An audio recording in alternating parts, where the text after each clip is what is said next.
Bismillahirrahmanirrahim. Assalamualaikum warahmatullahi taala wabarakatuh dan juga salam sejahtera. Selamat malam saya ucapkan kepada anda semua yang ketika ini mengikuti perbincangan kita dalam siri ASEAN Global Forum.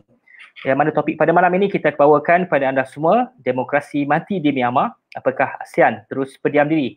Sebenarnya tadi juga kita dipertontonkan dengan sedikit gambaran bagaimana berlakunya peristiwa sejak 1 Februari yang lalu dan kini menjejaki hampir 10 hari berlakunya kudeta dan juga persoalan yang kita ketahui juga berkaitan dengan darurat yang telah diumumkan oleh junta tentera Myanmar.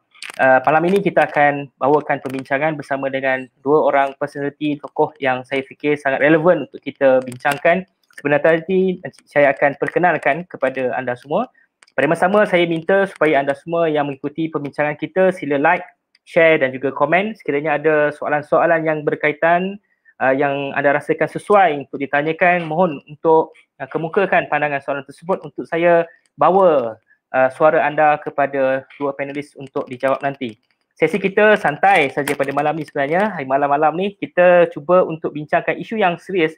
Saya cuba juga sebenarnya nak dapatkan kita kata kandungan perbincangan berkaitan topik kita pada malam ni agak sukar jika dibandingkan dengan mungkin apa yang dibincangkan oleh rakan-rakan kita di negara-negara ASEAN tetangga yang lain. Untuk format pada malam ini, saya akan beri ruang dulu kepada Saudara Mak Faisal Abdul Aziz, Presiden Angkatan Belia Islam Malaysia ABIM untuk menyampaikan kata-kata aluan. Dan selepas itu nanti kita akan berikan ruang kepada setiap panelis yang kita jemput. Nantikan siapa panel kita pada malam ni, dua orang yang kita jemput.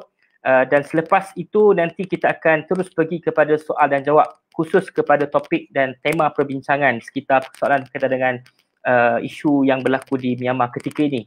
Jadi tanpa melengahkan masa, saya berikan ruang dulu kepada Saudara Muhammad Faisal Abdul Aziz untuk memberikan kata-kata aluan. Dipersilakan.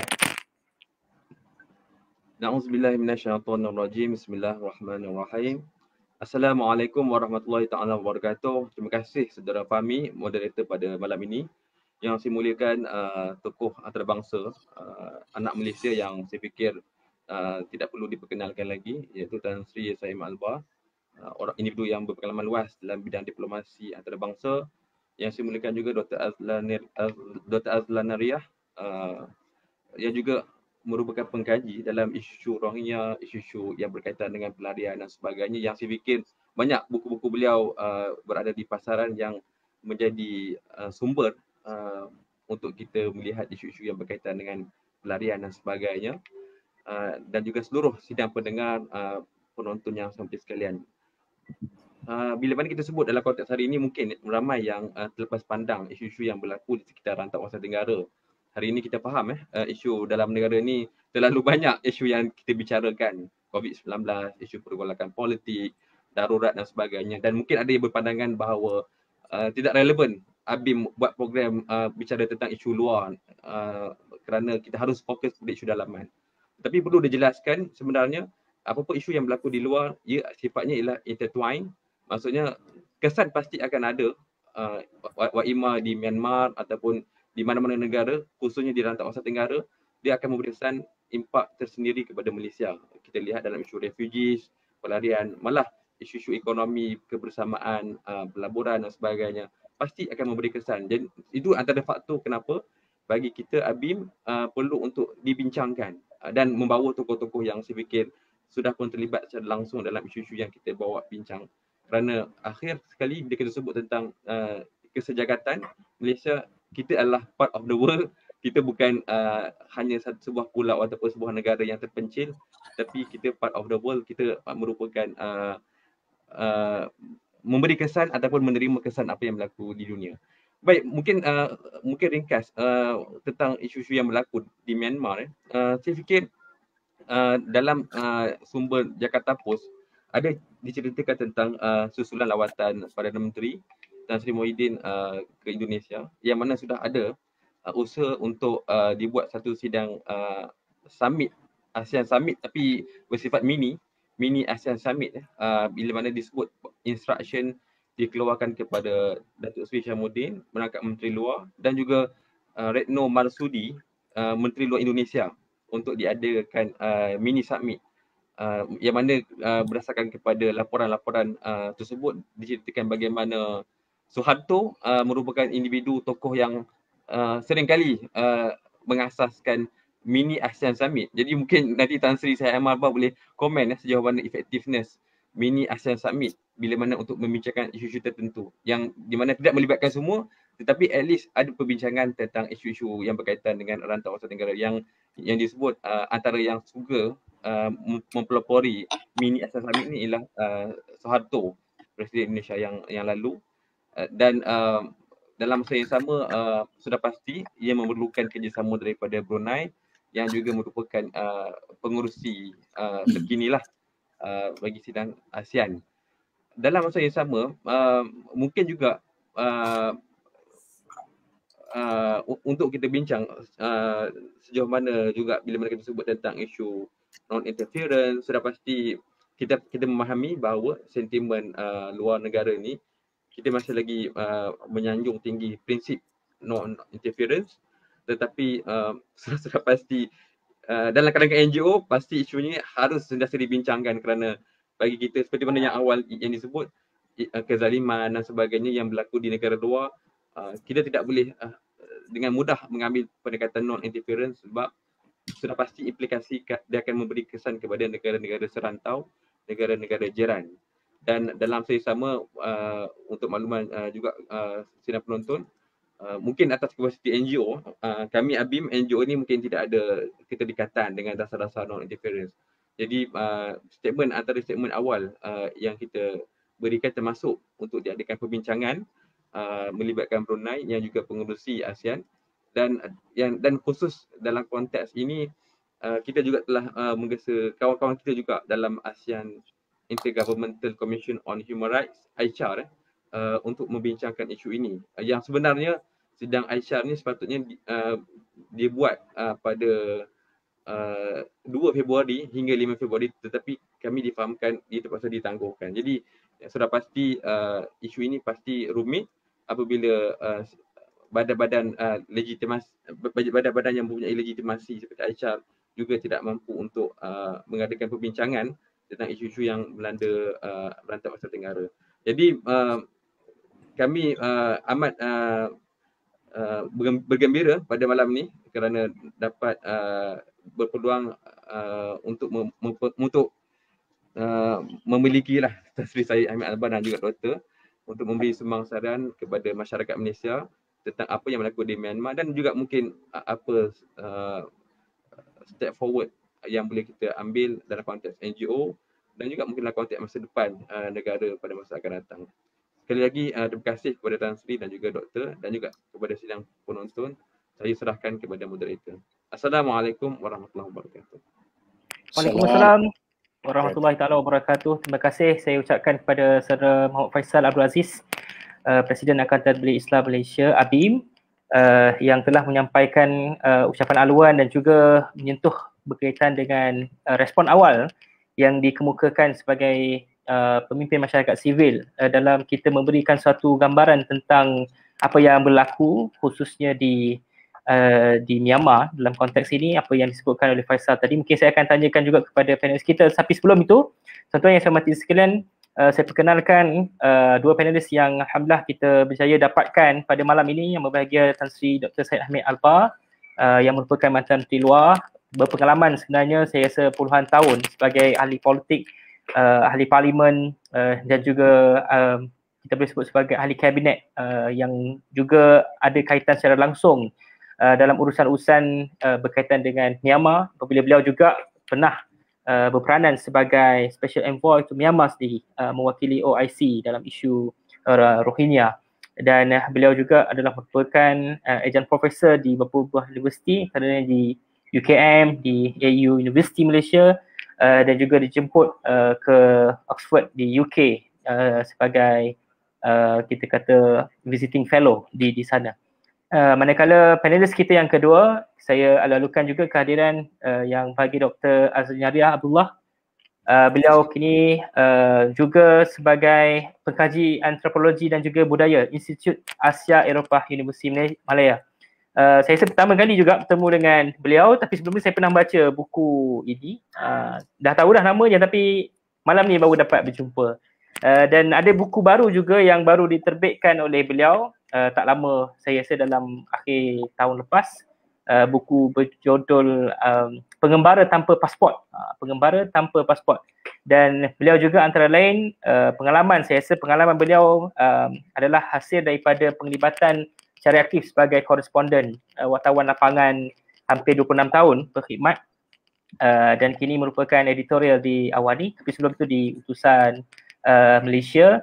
Dan kajian sarjana beliau adalah dalam bidang sejarah Asia Tenggara, khusus dalam isu Myanmar pada tahun 2009. Jadi panel yang kita bawa pada malam ini saya fikir memang sangat signifikan dan ada kaitan dengan isu yang kita akan bawa pada malam ini. Jadi saya akan beri ruang dulu kepada kedua-dua panel untuk mengemukakan pandangan mereka terhadap dapatan dan juga apa maklum balas dan refleks awal mereka terhadap apa yang berlaku di Myanmar. Saya akan mulakan dulu dengan Tan Sri Dr. Syed Hamid Albah. Silakan Tan Sri. Terima kasih Fahmi. Assalamualaikum warahmatullahi wabarakatuh. Kepada saudara Faizal Aziz selaku Presiden ABIM, Dr. Azlina, ahli panel, dan sebenarnya kawan-kawan pendengar yang mungkin mengikuti rancangan ini. Alhamdulillah, saya mengucapkan terima kasih kepada ABIM.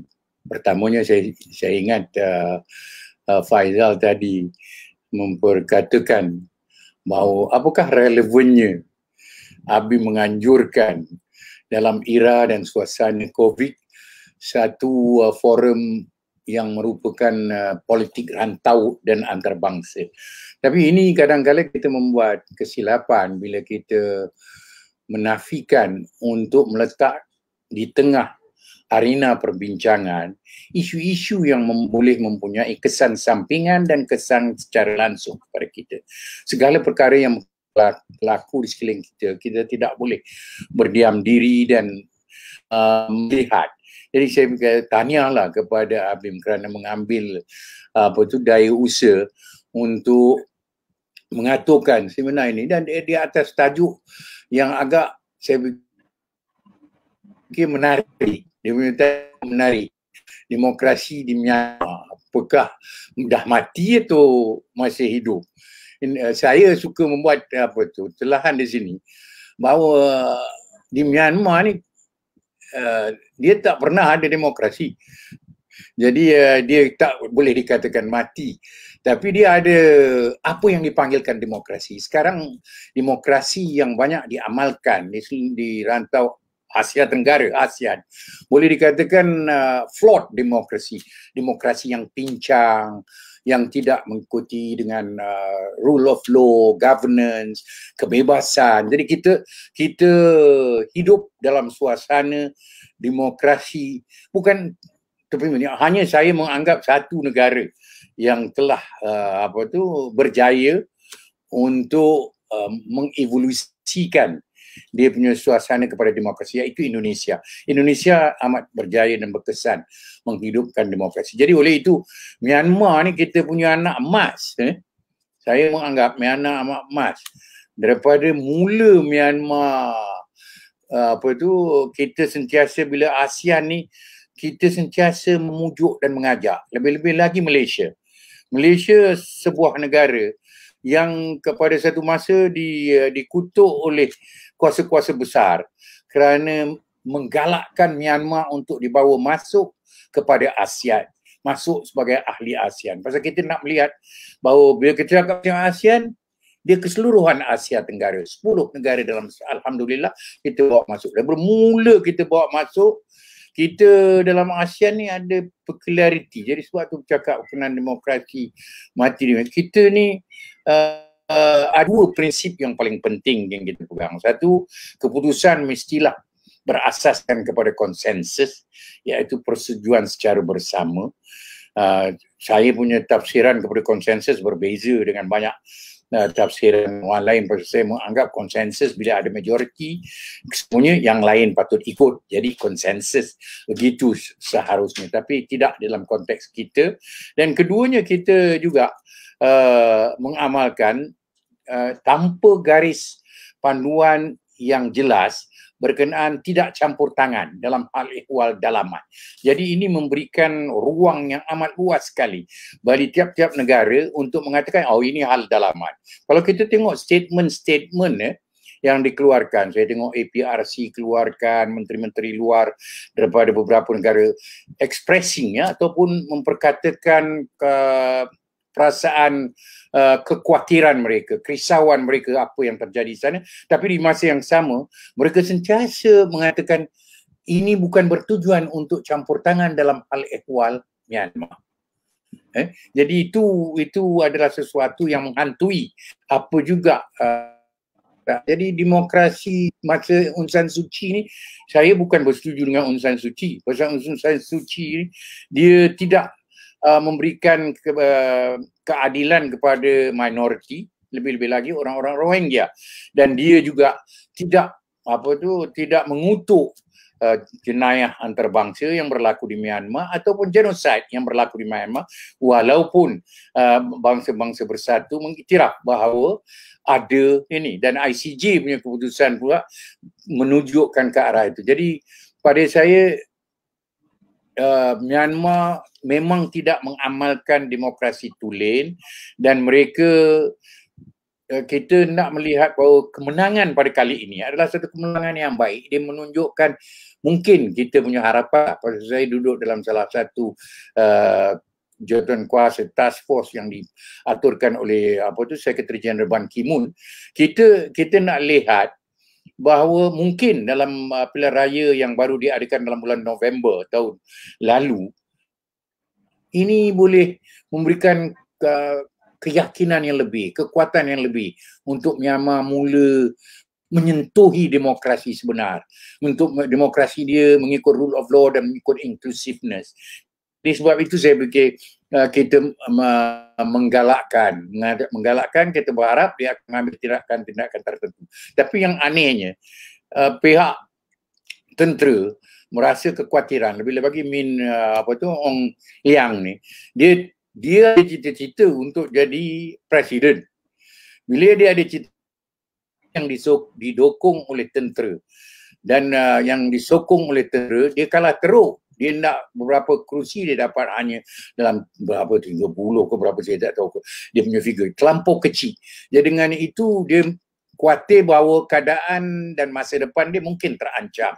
Tentera punya kedudukan mungkin terancam. Akhirnya dia membuat keputusan untuk kudeta. Kita tidak boleh menyokong kudeta ini, walaupun Myanmar pada hari ini kalau kita katakan tidak setulennya demokrasi, tapi ketenteraan mengambil alih, pihak tentera mengambil alih dengan cara rampasan kuasa adalah sesuatu yang tidak dapat diterima. Malangnya pada saya lah, ASEAN ni dia punya statement is a bit muted. Dia punya statement terlampau lembut. You nak berdialog, mencari to return to normalcy. Dalam keadaan rampasan kuasa tidak akan berlaku. Dan United Nations pun minta keadaan itu dipulihkan semula. Tapi yang saya suka ialah melihat bahawa protesters, pihak tentera belum menggunakan kekerasan yang biasa dia gunakan. Sekarang dia gunakan air, walaupun dah ada kematian, dah ada keganasan. Jadi saya fikir banyak, saya nak bercakap banyak, tapi pasal masa kan, Dr. Azlina pun nak cakap sebagai introduction, biar saya nanti tinggalkan kat sini. Jadi saya fikir temanya dia demokrasi dah memang mati kat Myanmar lama dan ia perlu dipulihkan. Dan saya berharap bahawa ASEAN sebagaimana ni yang dibuat oleh ASEAN Parliamentarian Association kan, Charles Santiago, dia orang keluarkan statement itu lebih mantap daripada statement kita yang kita hanya menggambarkan kekhawatiran kita mahu dibalik berdialog. Macam mana nak berdialog dengan tentera bila dia dah rampas kuasa? Jadi saya fikir kita patut perhatikan. Saya berharap masyarakat berbangsa dan ASEAN dapat memainkan peranan untuk memberikan kredibiliti kepada ASEAN, untuk menjadikan satu betul-betul integriti ASEAN ini berasaskan bukan state-centric, tetapi berasaskan people-centric. yang iaitu orang ramai dapat memainkan peranan untuk menterjemahkan aspirasi dan niat mereka kepada sesuatu yang boleh mendatangkan kebaikan untuk seluruh ASEAN. Myanmar tak stabil, dia akan melibatkan negara-negara ASEAN lain. Lebih-lebih lagi Malaysia. Pasal Malaysia banyak orang pelarian dan juga pekerja daripada Myanmar yang berada di dalam negara kita. Jadi itu untuk permulaan. Sorry saya ambil masa sikit untuk ini. Itu pun dengan keadaan yang agak tidak teratur dan kabut sikit. Terima kasih Tan Sri. Saya ingat ada beberapa perkara yang Tan Sri sebut tu adalah merupakan kata kunci penting untuk memahami perkembangan sebenar Myanmar. Bagi mereka yang mengikuti secara dekat tentang isu Myanmar ni, pastinya boleh tangkap apa yang dimaksudkan oleh Tan Sri seperti tadi. Tetapi bagi mereka yang mungkin sebagai pendahuluan lah kepada rakan-rakan kita, orang-orang yang mungkin baru nak mengetahui tentang apa yang terjadi, saya ingat ini adalah merupakan rentetan daripada kejadian 1 Februari apabila tentera kita kata menangkap pimpinan-pimpinan utama Myanmar, khususnya daripada parti NDP, pimpinan Aung San Suu Kyi dan presiden dan lain-lain, dan mengisytiharkan darurat untuk satu tempoh selama 1 tahun. Dan ini yang kita bincangkan pada hari ini. Apa yang Tan Sri sebutkan tadi tentang demokrasi mati di Myanmar tu memang tak ada. Itu satu perkara yang menarik untuk kita bincangkan. Jadi saya bagi dulu ruang kepada Dr. Azrina untuk komplimen dan juga apa yang Dr. Azrina sendiri berdasarkan pada kajian, dapatan dan juga perkembangan yang terkini. Apa pandangan Dr. Azrina? Silakan. Baik, Assalamualaikum warahmatullahi taala wabarakatuh. Terima kasih Saudara Fahmi, Saudara Faizal dan juga yang dihormati Tan Sri Syed Hamid Alba dan juga penonton yang mengikuti siaran langsung ini. Alhamdulillah satu topik yang cukup menarik dan juga dekat di hati saya kira, demokrasi mati di Myanmar, adakah ASEAN terus berdiam diri. Kalau tadi Tan Sri memberi satu overview ataupun remarks yang begitu menyeluruh saya sifatkan, saya lebih suka untuk menyentuh dalam konteks journalism kerana pada masa demokrasi yang dikatakan sudah mati di Myanmar ini berlaku, saya pada masa itu sedang bertugas dan bertanggungjawab untuk memberi satu liputan yang menyeluruh supaya bagaimana kita lebih memahami demokrasi dan juga apa yang sebenarnya sudah berlaku di Myanmar selepas dikembalikan pangkuan demokrasi selama 1 dekad 10 tahun bermula 2011 hingga 2020. Pada pagi sepatutnya sidang parlimen bermula iaitu pada 1 Februari di mana selepas pilihan raya berlangsung, di mana pilihan raya ini juga adalah satu elemen untuk amalan demokrasi di sesebuah negara itu. Dan sepatutnya parlimen itu berlangsung pada pagi 1 Februari tetapi belum sempat parlimen itu berlangsung sudah berlaku di mana laporan mengatakan dan menyebut bahawa Aung San Suu Kyi dan beberapa pimpinan NLD ditangkap dan seterusnya menyusul selepas itu satu kenyataan dibuat oleh tentera, mereka akan mengadakan satu pilihan raya dan mengisytiharkan darurat selama setahun dengan pilihan raya yang lebih telus dan adil akan dilakukan pada masa akan datang.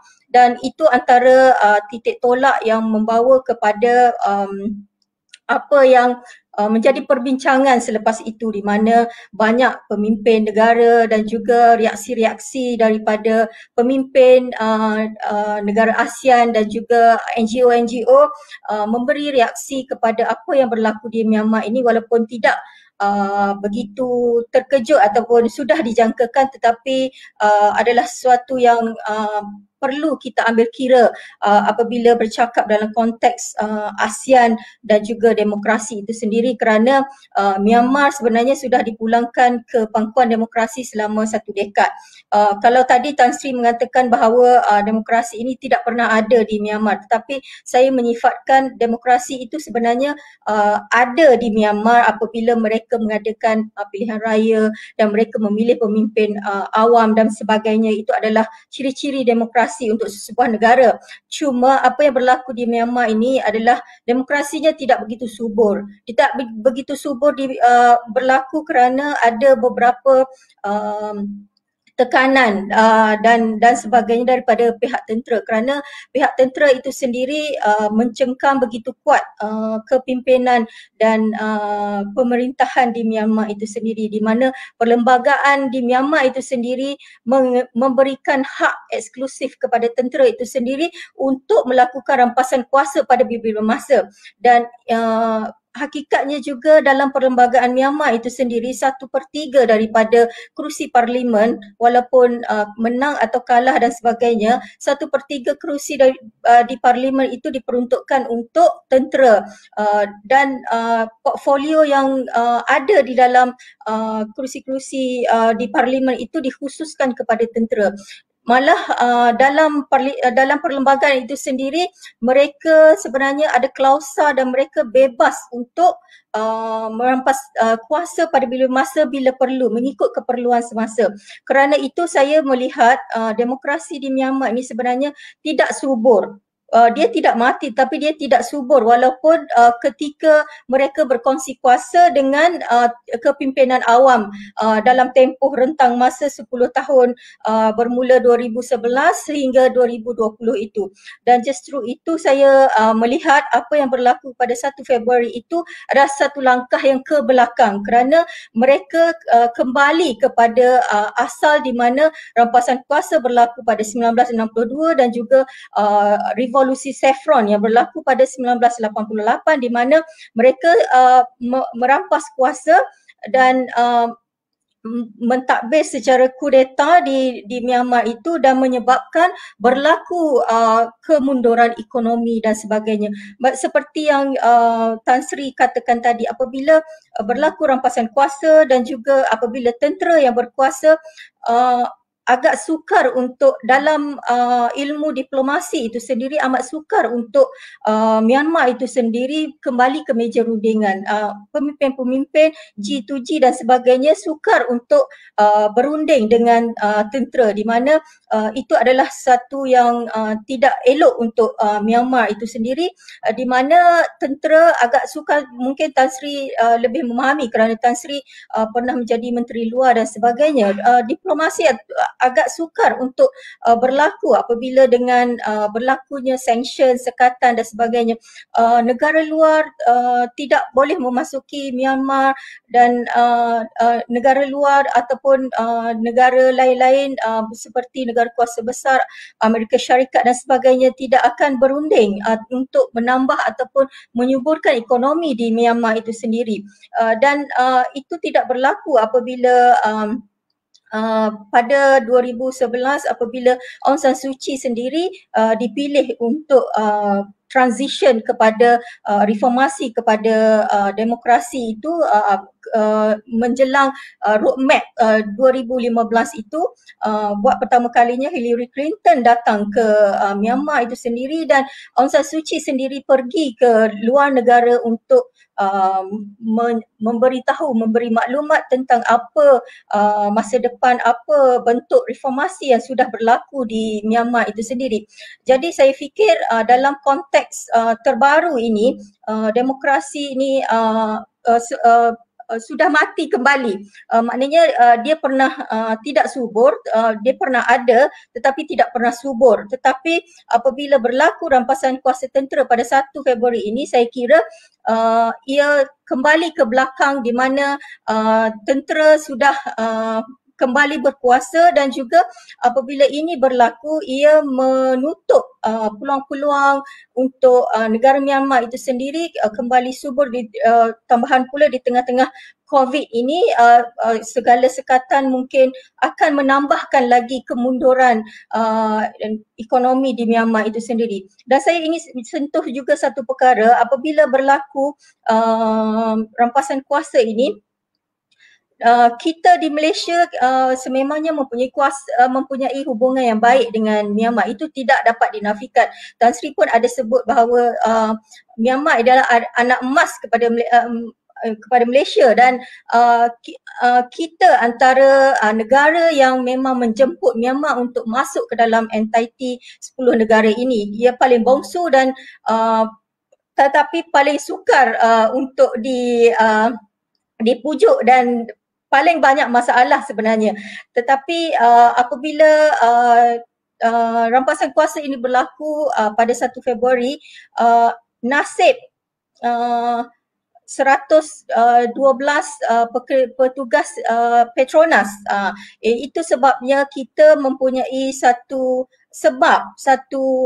faktor di mana kita walaupun dalam konteks COVID dan sebagainya, kita masih perlu mengambil berat tentang apa yang berlaku di Myanmar ini, kerana sedikit sebanyak ia memberi kesan langsung kepada kita di mana kita mempunyai hubungan ekonomi yang agak baik dengan Myanmar, di mana kita antara pelabur yang utama di Myanmar itu sendiri, di mana Petronas itu sendiri ada pekerja-pekerja di pelantar minyak itu yang terkandas dan terjejas kerana apa yang berlaku kesan daripada rampasan kuasa ini.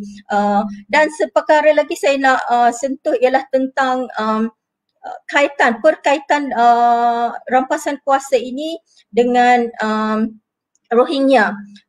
Apabila ini berlaku, rampasan kuasa ini berlaku, ramai yang bertanyakan kepada saya bagaimana Rohingya melihat rampasan kuasa ini dan perkembangan yang berlaku di Myanmar ini. Dan saya sebagai seorang jurnalis, saya memang ada menghubungi beberapa orang Rohingya yang memang mempunyai hubungan Facebook dan hubungan platform media sosial dengan saya, dan mereka melihat sebenarnya tentera dan Aung San Suu Kyi ini adalah sama, kerana mereka pernah menyandarkan harapan yang tinggi kepada Aung San Suu Kyi untuk membela nasib mereka, tetapi mereka kecewa apabila Aung San Suu Kyi sendiri membisu tentang nasib mereka. Malah Aung San Suu Kyi sendiri pada 2019 semasa didakwa di ICJ dan sebagainya, tidak langsung membela mereka daripada kekejaman tentera. Dan ada juga yang mengatakan bahawa peristiwa dan keganasan yang berlaku pada 2017 itu sebenarnya adalah tindakan tentera yang cuba untuk mendiamkan Aung San Suu Kyi daripada terus membela ataupun berkata sesuatu kepada isu Rohingya ini sendiri. Dan itu antara kesimpulan mereka, dan justru mereka juga melihat bahawa apabila Aung San Suu Kyi ini, kejadian rampasan kuasa ini, banyak reaksi-reaksi yang didapati daripada beberapa pemimpin dunia. Tetapi negara-negara ASEAN sendiri mengambil langkah ataupun mengambil pendirian yang agak lembut, meminta supaya apa yang berlaku di Myanmar itu biarlah diselesaikan secara berdialog, secara berdamai, secara keamanan, dan tidak berlaku pertumpahan darah dan sebagainya. Dan begitu juga pengerusi ASEAN iaitu Brunei mengharapkan supaya apa yang terbaik untuk Myanmar ini perlu dicari oleh tentera dan juga Aung San Suu Kyi, dan juga kepada semua untuk supaya tidak berlaku lagi memberi kesan yang lebih buruk kepada warga Myanmar itu sendiri. Dan Rohingya itu sendiri, mereka mengatakan bahawa apabila ini berlaku, mereka menyifatkan kepada sesuatu yang di mana mereka melihat ini kalau misalnya Aung San Suu Kyi itu lebih membela mereka di pentas dunia, sebenarnya Aung San Suu Kyi lebih mendapat simpati daripada dunia, kerana pada masa ini Aung San Suu Kyi sendiri menerima banyak sokongan daripada negara-negara luar, tetapi di Myanmar itu sendiri ramai berhimpun berprotes untuk mendesak supaya Aung San Suu Kyi dibebaskan. Tetapi di pentas dunia sebenarnya agak kurang berbanding sebelum beliau ditahan dalam tahanan rumah sebelum ini, yang membuat desakan demi desakan supaya beliau dibebaskan. kalau diikutkan radar permintaan itu sebenarnya adalah lebih rendah berbanding apa yang berlaku sebelum ini, di mana mereka melihat sebenarnya salah satu faktornya adalah kerana beliau sendiri berdolak-dalik mengenai isu Rohingya apabila pada tahun 2019 itu beliau sendiri tidak membela, sedangkan beliau menang hadiah Nobel keamanan itu ada atas kapasitinya memperjuangkan hak asasi manusia, dan juga sudah pasti hak asasi manusia itu terkandung mengenai perjuangan membela nasib Rohingya. Itu sedikit Fahmi. Terima kasih Dr. Zina, juga cakupan perbincangan yang adanya subtopik yang kita boleh bincangkan dan kita tanyakan lagi. Kita juga sekiranya menerima rakan-rakan kita yang mengikuti perbincangan boleh kemukakan soalan pandangan anda di ruangan komen yang disediakan untuk kita baca dan mungkin kita akan bincangkan nanti. Saya pergi dulu kepada sesi soal jawab selepas ni. Mungkin kita perbanyakkan soalan dan jawapan dan kita lihat perspektif dan naratifnya. Kalau ada Dr. Zina mahu tambah ataupun mahu komen, Tansi juga sebaliknya, silakan, tidak ada masalah, kita buka ruang itu. Saya pergi dulu kepada pembukaan apa yang telah disebutkan tadi bahawa kita dan Myanmar juga ada sentimen dan sentimen itu disebutkan oleh Tansi tadi sebagai anak emas dan juga istilah yang disebut sebagai memujuk dan mengajak. Adakah tiba masanya ketika ini dalam konteks apa yang berlaku, tiba masa untuk kita keluarkan Myanmar daripada ASEAN dan juga komen Tansi sendiri, adakah apa yang berlaku ni adalah bukan proxy war antara kuasa besar China dan juga US? Juga kita nak tahu juga isu ni. Silakan Tansi. Ya, amat menarik sekali. Bila saya kata saya ambil daripada tema demokrasi mati di Myanmar, saya tidak mengukur dia punya degree of democracy. Pada saya demokrasi is demokrasi. Dia punya bentuk boleh ubah. Kalau demokrasi you menafikan hak satu kumpulan rakyat dia, itu bukan demokrasi, tapi kita menyokong yang dia mengadakan pilihan raya. Pada kawan-kawan saya orang-orang Rohingya, dia kata tak ada bezanya sama ada tentera memerintah atau Aung San Suu Kyi. Walaupun mereka meletakkan harapan yang amat tinggi kepada Aung San Suu Kyi dan menyokong Aung San Suu Kyi dan memberikan dia dukungan politik masa di peringkat awal, tapi mereka melihat bila dalam itu kita tengok ICJ bila presentation yang dibuat, persembahan yang dibuat oleh Aung San Suu Kyi langsung tidak mengiktiraf ada jenayah antarabangsa atau ada genosid yang dilakukan terhadap masyarakat atau menyalahkan pihak tentera. Jadi itu membangkitkan mereka berasa hampa dengan apa yang telah berlaku. Jadi oleh itu soal saya tak kata sangat berkenaan dengan kesuburan itu dengan anak emas tu. Pasal pada masa tu Malaysia adalah salah satu negara yang mendukung diplomasi yang berasaskan engagement, constructive engagement. Kita punya diplomatik punya pendekatan ialah constructive engagement. Jangan kita mengenepikan untuk membawa orang, dan supaya bila kita membawa mereka ke dalam ini kita boleh mengubah persepsi dan sikap mereka. Itu kita punya tujuan. Sedangkan pada masa itu kuasa-kuasa besar, kuasa-kuasa barat semua mahukan kita untuk isolate Myanmar. Kita tidak berpegang kepada untuk kita mengasingkan Myanmar daripada aliran utama diplomasi rantau kita. Sebab itu kita membuat itu. Saya tak tahu, Malaysia sekarang bukan menjadi pelabur yang terbesar di Myanmar. Tapi saya bersetuju dengan Dr. Azlina kalau berasaskan daripada hujah yang dia beri. Pada masa ini kita punya pegangan bukan di atas soal hak asasi tau. Masyarakat rantau dan antarabangsa lebih tertumpu kepada dasar pragmatis, dasar yang meletakkan kepentingan ekonomi sebagai national interest ataupun kepentingan negara, mestilah berteraskan kepada ekonomi. Jadi soal tidak memenuhi kehendak hak asasi atau soal mengenayakan tidak diletakkan. Itu termasuk negara-negara barat bila mereka melabur.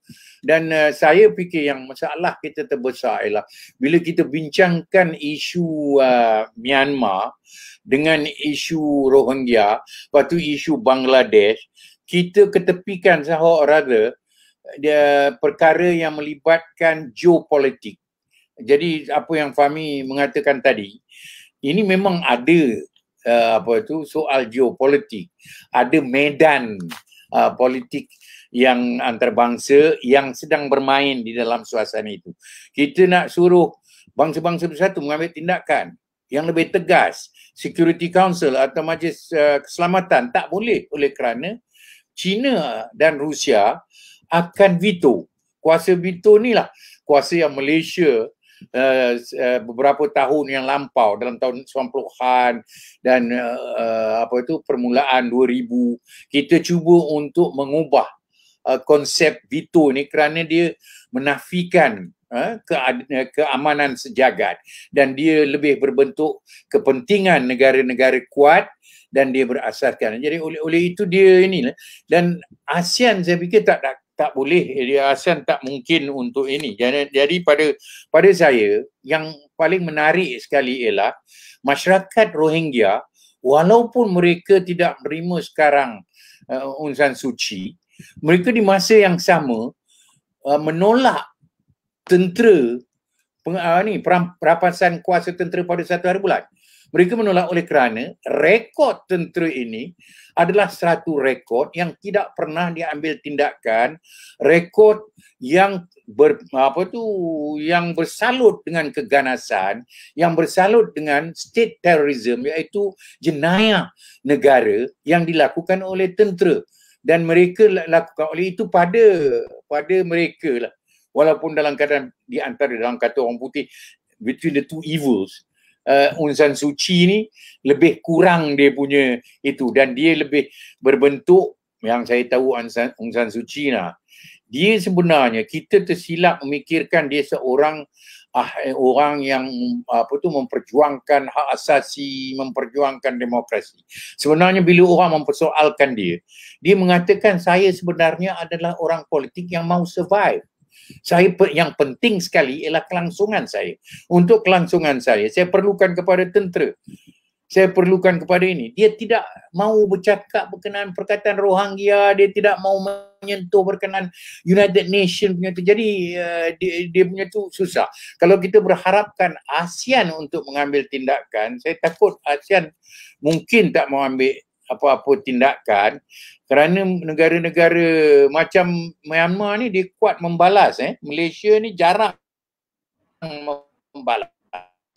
Kita balas, kita sentiasa diplomatik. Kita nak merdeka pun diplomatik, semuanya cara diplomatik. Jadi kita menggunakan diplomasi ni kadang ke tahap yang paling tinggi sekali. Jadi kita tidak akan Myanmar pula bila dia melihat Malaysia pada satu masa bising sangat dengan soal Rohingya dan banyak membuat ini, kontrak-kontrak yang syarikat-syarikat Malaysia masuk, dia akan ketepikan. Negara-negara yang mendapat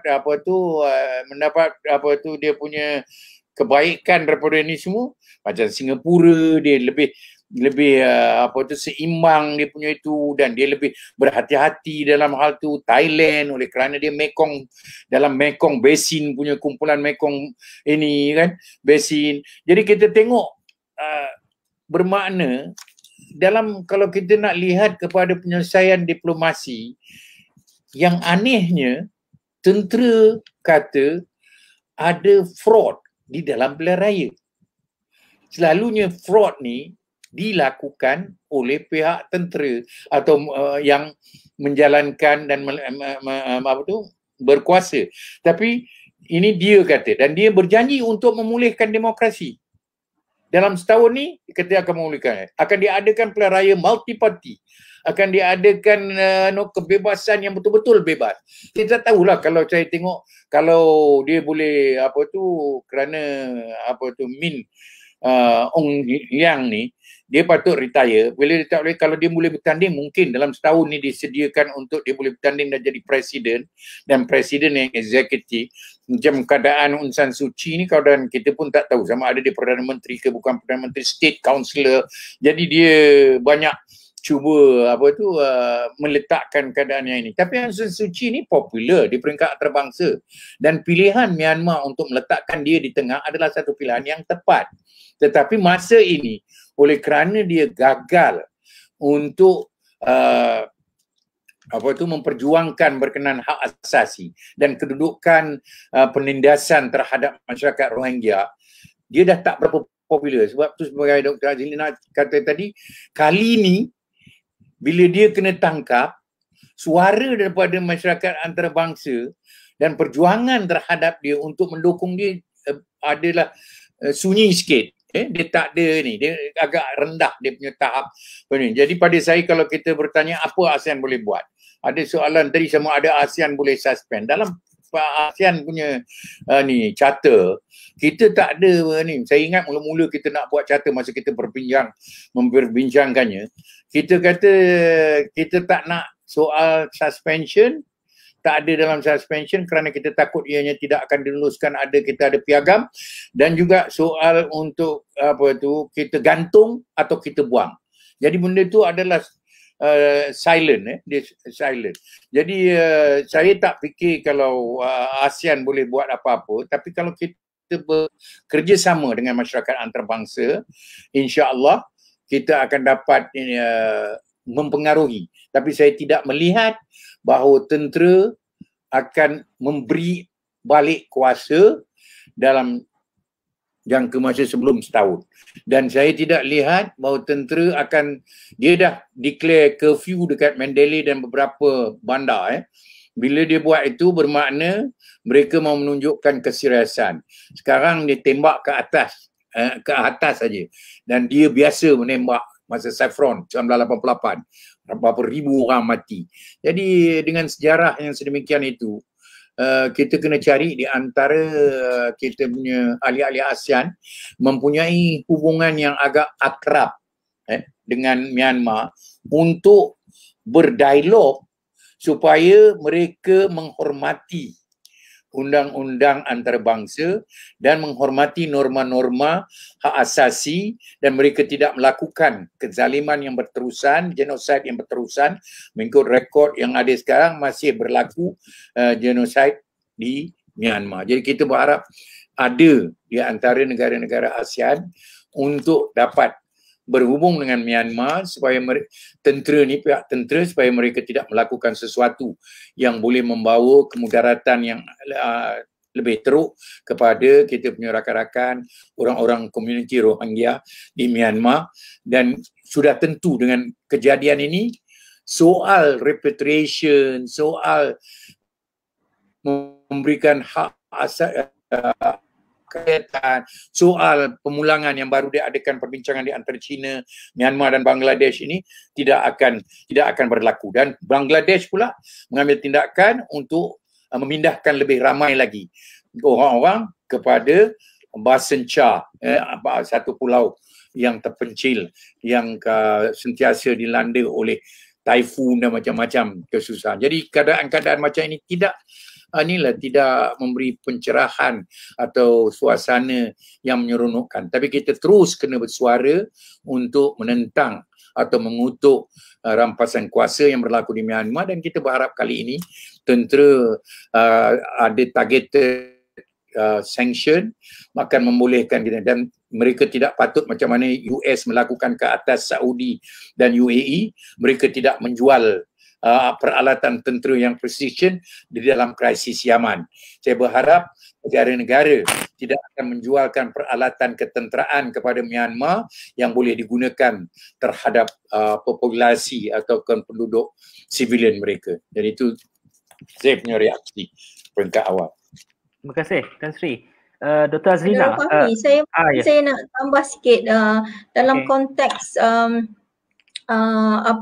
mengenai menggantung ataupun suspend keanggotaan Myanmar dalam ASEAN. Saya kira itu adalah satu hukuman yang memang efektif tetapi tidak ada ruang lingkup dalam klausa ataupun dalam ASEAN yang memperuntukkan mana-mana negara yang mencabuli ataupun melakukan sesuatu yang di luar ataupun mencabuli hak asasi ataupun tidak demokratik, mengambil tindakan demokratik itu tidak ada dalam kerangka ASEAN, kerana dalam piagam ASEAN itu sendiri jelas menunjukkan bahawa mana-mana negara sekalipun memang apabila dimasukkan ke dalam entiti sebuah negara, sebuah persatuan seperti ASEAN dan sebagainya, akan kekal di dalam entiti itu, dan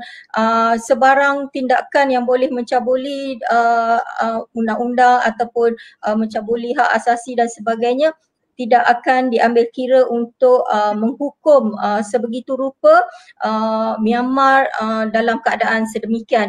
Tetapi dalam semangat ASEAN itu sendiri, walaupun kita ASEAN itu tidak ada kuasa untuk menghukum Myanmar sebegitu rupa, tetapi ada diplomasi lain yang boleh dilakukan oleh ASEAN untuk memujuk seterusnya diplomasi bersama tentera dan sebagainya untuk mengembalikan Myanmar itu ke pangkuan yang boleh dikatakan demokrasi sebagaimana yang diinginkan oleh masyarakat antarabangsa itu. Dan itu antara amalan-amalan ataupun kerjasama ataupun persetujuan dalam ASEAN itu sendiri, kerana itu adalah semangat muhibah dalam ASEAN itu sendiri yang memerlukan negara anggota itu sendiri tidak mencampuri hak dalaman negara anggota yang lain. Dan dalam semangat ASEAN itu sendiri, mana-mana negara anggota yang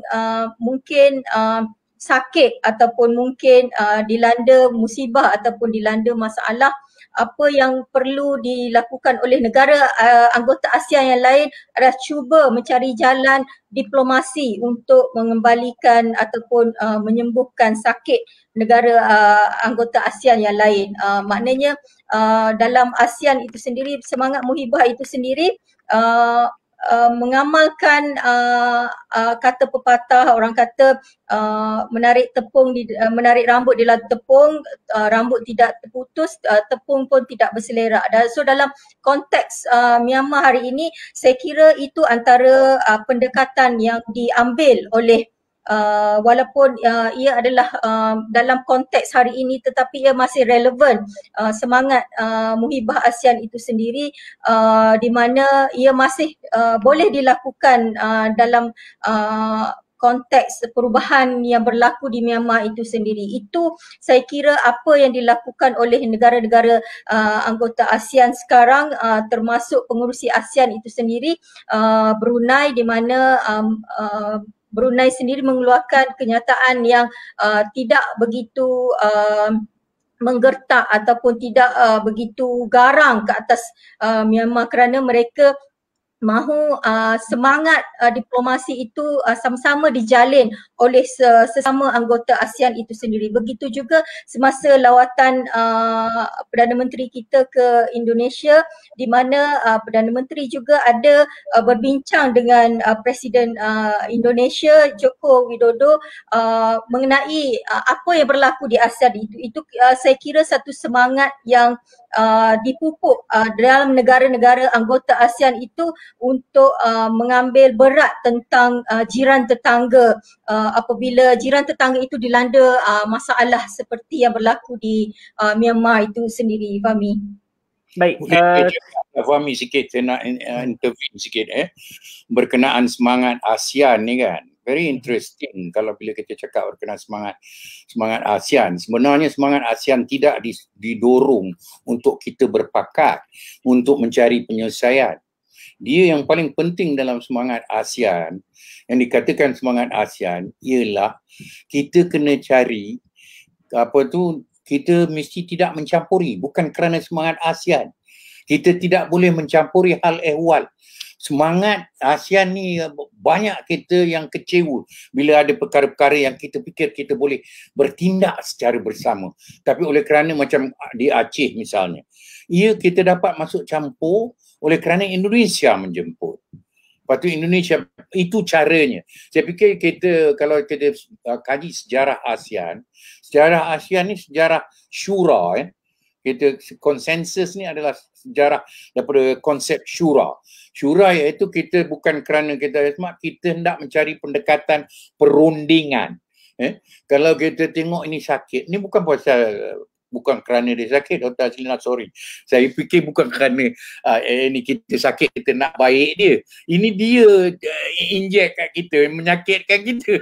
So dua-dua jadi sakit. Tapi yang berbeza pada kali ini, yang saya fikir satu perkembangan yang baik untuk ASEAN, ialah walaupun keadaan ini selalunya tidak dikomen, pengerusi ASEAN keluarkan satu statement yang dulu tidak akan berlaku.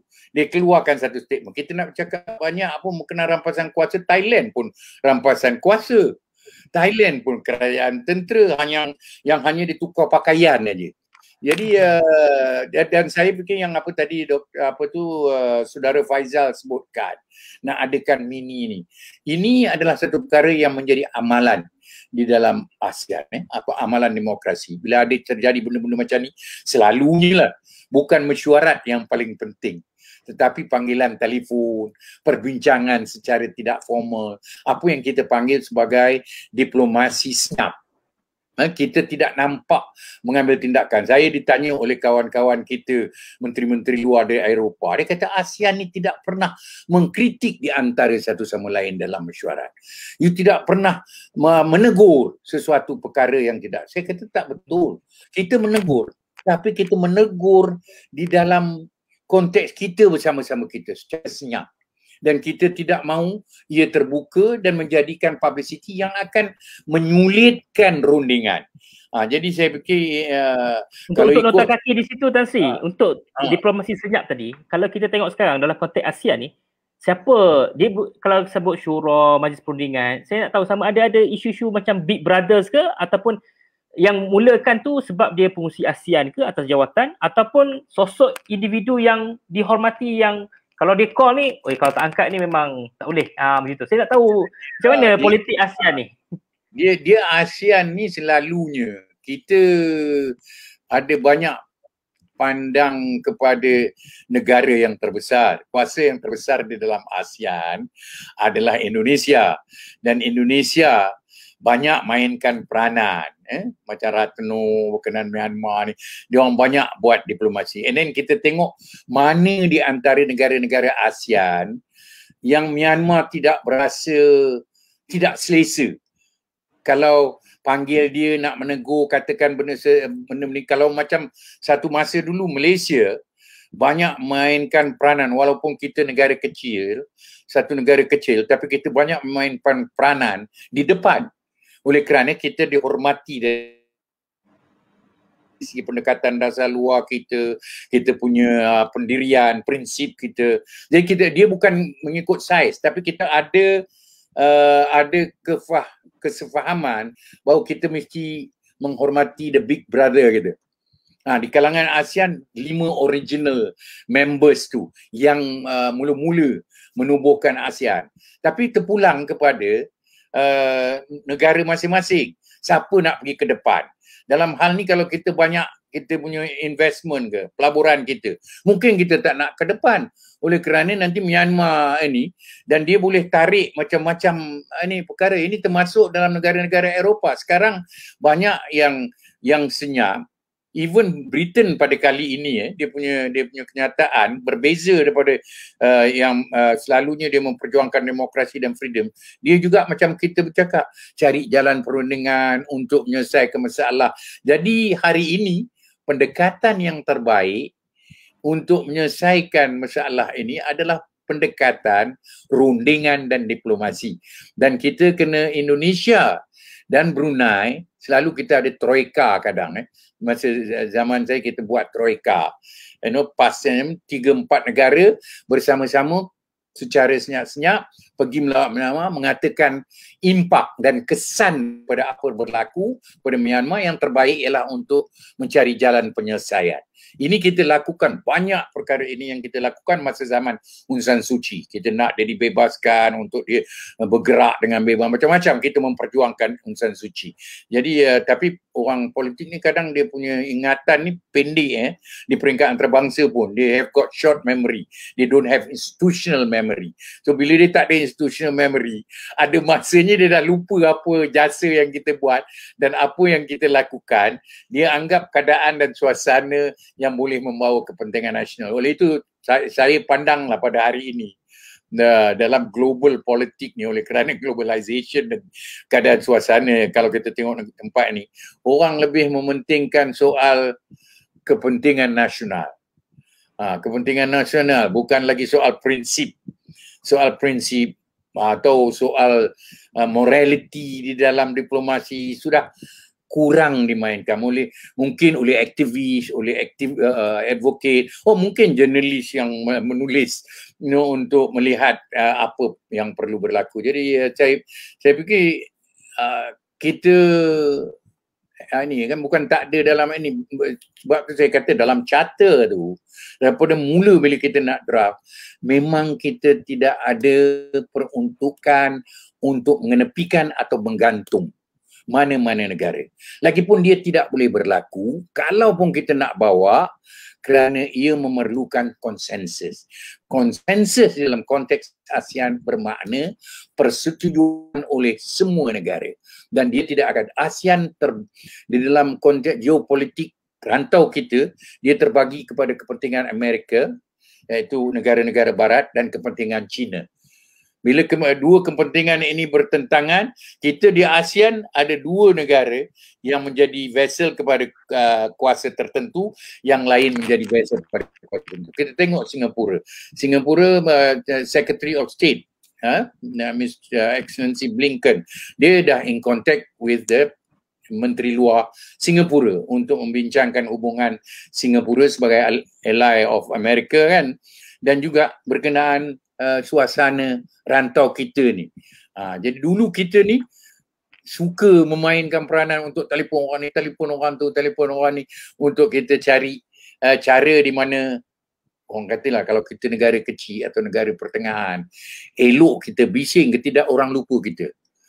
Jadi I think Malaysia has, dalam hal-hal ni yang tidak menjejaskan kepentingan kita, kita perlu menyuarakan pendapat kita, dan pendapat kita ni orang ini. Tapi dalam keadaan sekarang, suasana COVID, dalam suasana politik dalaman kita, kita tend to be more reserved. Kita lebih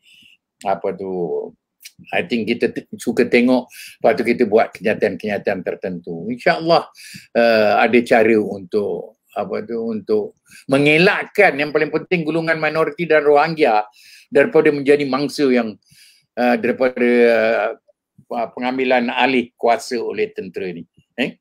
Okey. Fahmi, satu lagi, saya tertarik dengan diplomasi senyap yang Tan Sri sebutkan. Boleh tak saya nak bertanya Tan Sri, dalam konteks Tan Sri, dalam konteks Rohingya misalnya, masalah Rohingya ni, ada tak pemimpin-pemimpin dalam ASEAN membuat diplomasi senyap seperti mana yang Tan Sri katakan?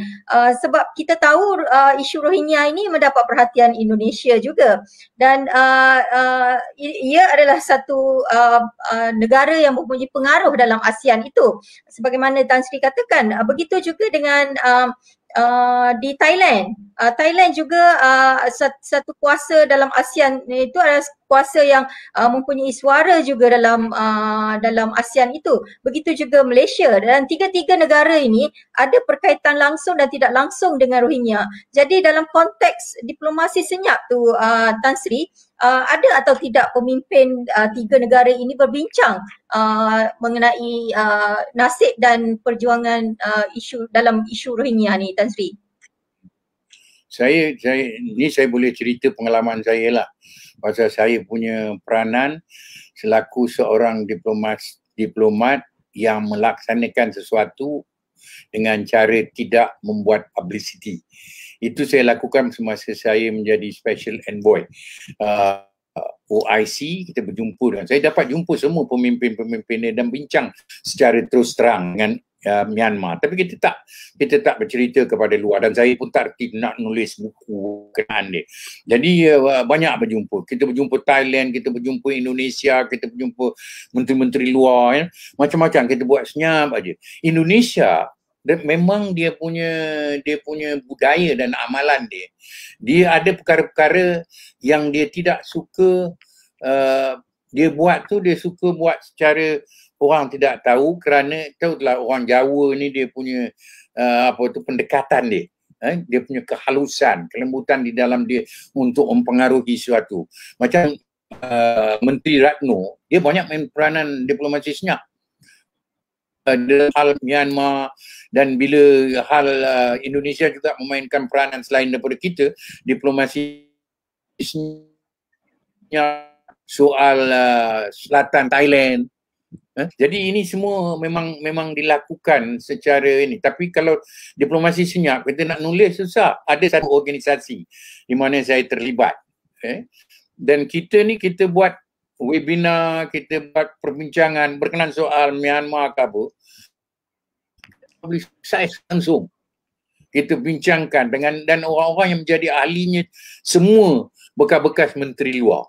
Tapi kita tidak bincangkan siapa kita dan macam mana, kerana kita tengok orang ASEAN ni bagaimana orang Melayu. Apa yang kita panggil dalam menteri-menteri luar ASEAN ni, saving face is important. Air muka orang, tak jatuh orang, memalukan orang, penting. Ini yang dimaksudkan dengan demokrasi, diplomasi senyap. Jadi kita buat pendekatan, kita tahu ada satu isu, kita mempunyai pengaruh, mungkin kita dapat mengubah pendekatan atau ini, kita jumpa tanpa ada coverage, atau ada laporan dalam akhbar ke apa. Kita buat pergi senyap-senyap dan bawa perkara-perkara yang ini. Sebab itu saya dapat pergi sampai Sidway, dapat pergi ni semua selaku ni.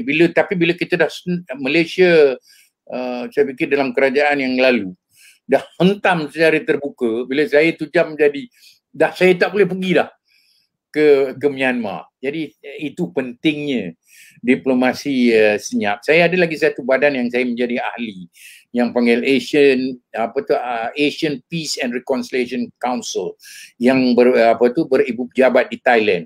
Itu kita punya role.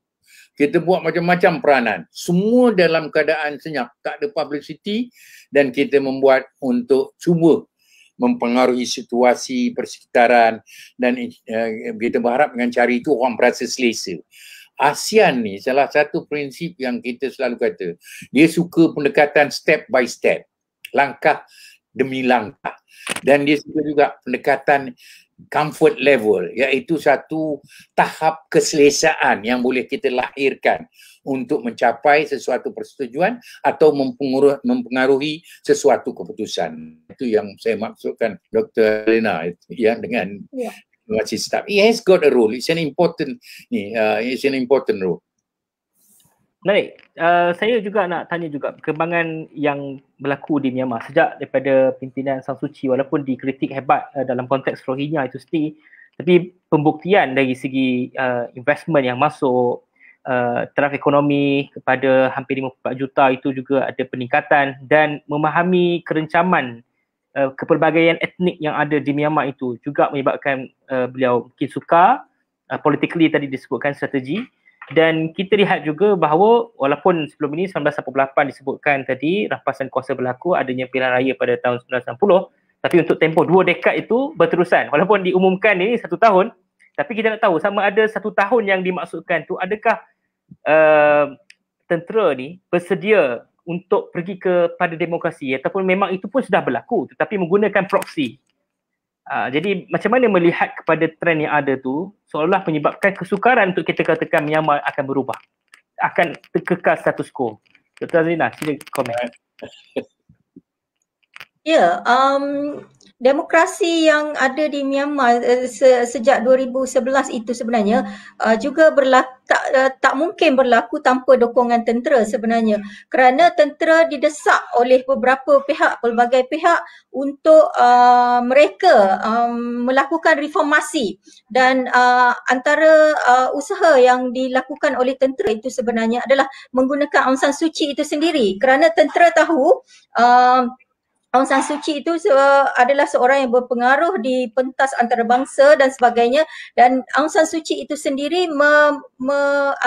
mewakili suara ataupun kepimpinan demokrasi awam, dan ini boleh dilakukan oleh tentera semasa 2011 itu sendiri, apabila Myanmar itu sendiri mahu beralih kepada demokrasi seperti mana yang didesak oleh masyarakat antarabangsa, kerana mereka mahu melihat di Myanmar itu berlaku satu pembaharuan dalam sistem politik itu sendiri. Kerana itu tentera membuat satu apa yang dikatakan satu perjanjian dengan Aung San Suu Kyi itu sendiri, dan Aung San Suu Kyi itu melambangkan rakyat dan kerajaan awam itu sendiri, dan begitu tersusun apabila langkah demi langkah itu dilakukan oleh tentera supaya mereka dilihat oleh dunia menyokong demokrasi sebagaimana yang mereka mahukan, tetapi demokrasi secara proksi, dan mereka masih mempunyai kuasa yang penuh di Myanmar itu sendiri, dan walaupun berkongsi kuasa dengan kepimpinan awam, tetapi mereka merupakan pencatur kuasa di Myanmar itu sendiri, dan itu yang berlaku apabila 2015 itu pilihan raya diadakan, dan juga 2020 pilihan raya juga diadakan, tetapi apa yang tidak disangka oleh tentera ialah Aung San Suu Kyi dan NLD itu sendiri mendapat begitu banyak sokongan. Mereka sudah menyangka bahawa Aung San Suu Kyi itu mendapat sokongan di negara sendiri, tetapi mereka tidak begitu menyangka bahawa Aung San Suu Kyi itu mendapat begitu besar sokongan sehingga mendapat majoriti yang besar dalam pilihan raya pada 2020, di mana Aung San Suu Kyi dan NLD mendapat lebih daripada 300 kerusi di parlimen, walaupun ditolak daripada 1/3 daripada kerusi yang memang diperuntukkan di parlimen itu sendiri. Justru mereka agak ragu-ragu dengan kuasa yang semakin besar diperoleh oleh Aung San Suu Kyi dan juga melambangkan rakyat itu sendiri, dan mereka berasa tergugat bahawa ini adalah satu perubahan yang sebenarnya mereka tidak mahu berlaku di Myanmar itu sendiri, kerana mereka masih mahu kekal berkuasa di Myanmar itu sendiri, dan itulah yang berlaku apabila mereka boleh merampas kuasa, dan juga dengan harapan selepas itu mereka mengadakan pula berjanji mengadakan pilihan raya yang mereka kata akan mengembalikan, akan memulihkan Myanmar itu ke pangkuan demokrasi, dan mereka berjanji ini akan berlaku kerana mereka sendiri mendakwa bahawa Aung San Suu Kyi dan pemerintahan awam itu tidak ada keabsahan untuk memerintah kerana berlaku penipuan di dalam pilihan raya itu sendiri. Sama juga seperti apa yang berlaku pada 2012 di mana tentera juga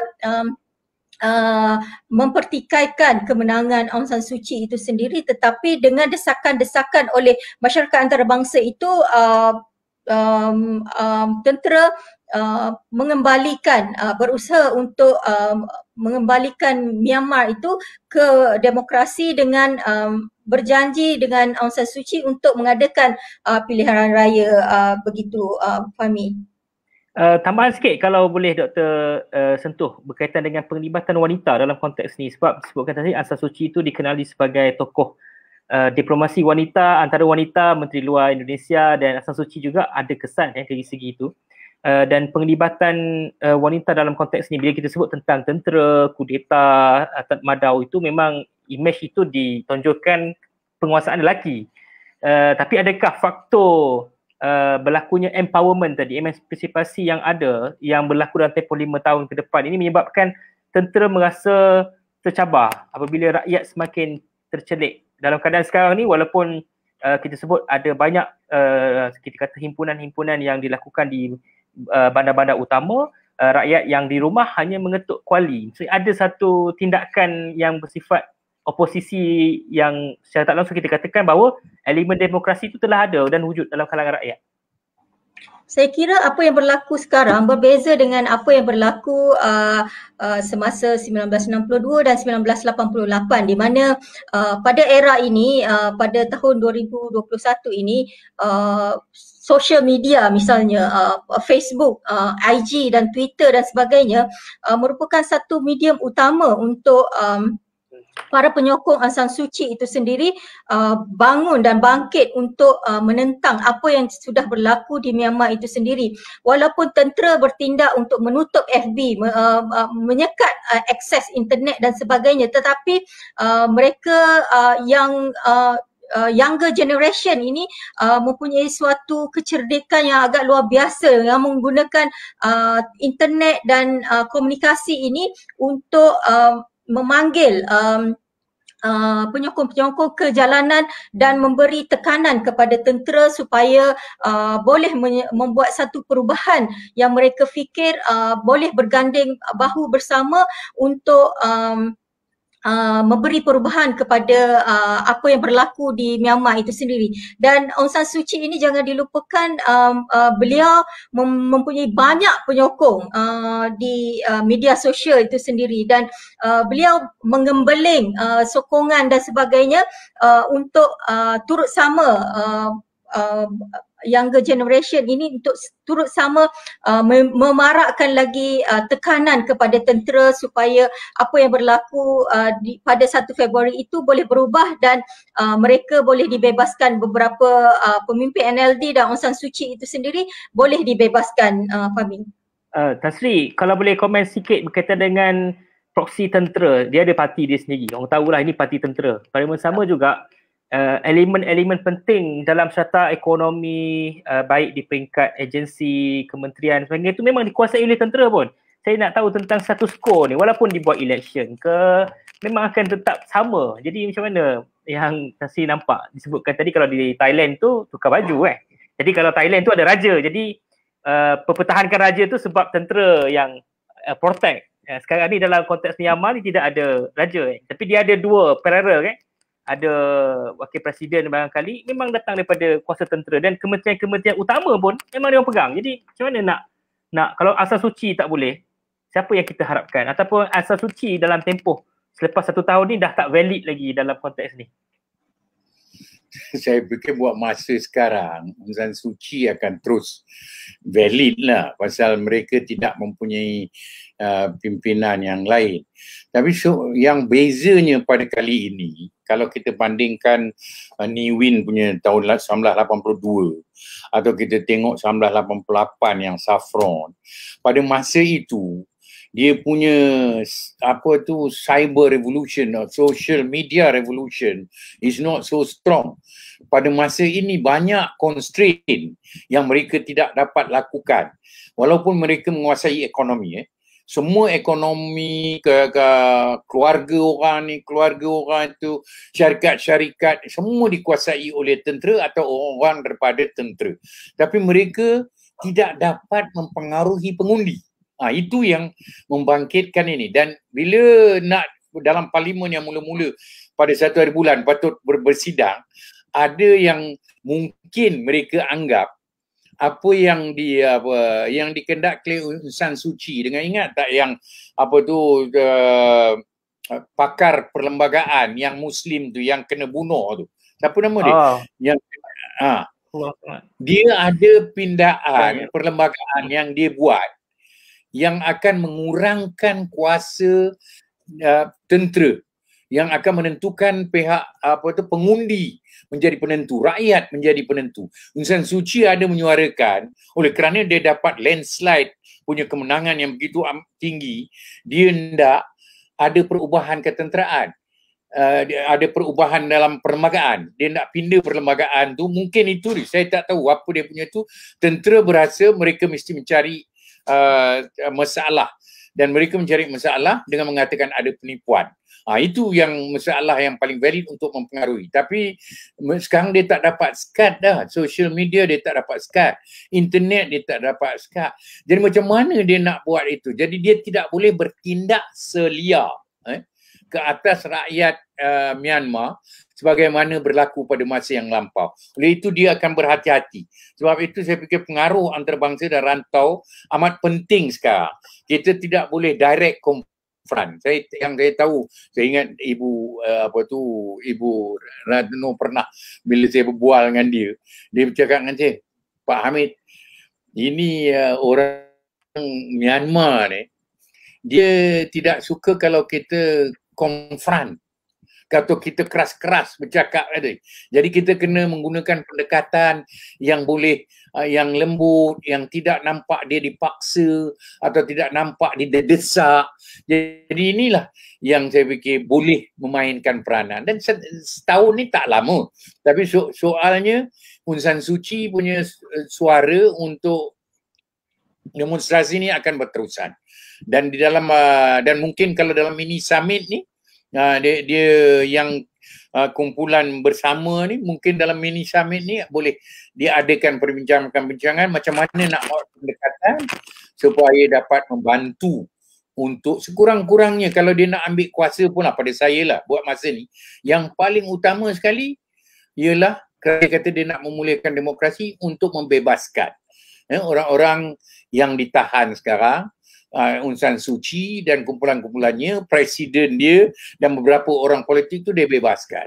Dan dia patut membebaskan juga aktivis-aktivis, advocate demokrasi supaya nampak dia betul-betul ada tujuan untuk memulihkan keadaan. Pasal setahun bukan masa yang panjang. Jadi kalau dia lepaskan ni, jadi tekanan daripada masyarakat antarabangsa akan berkurangan.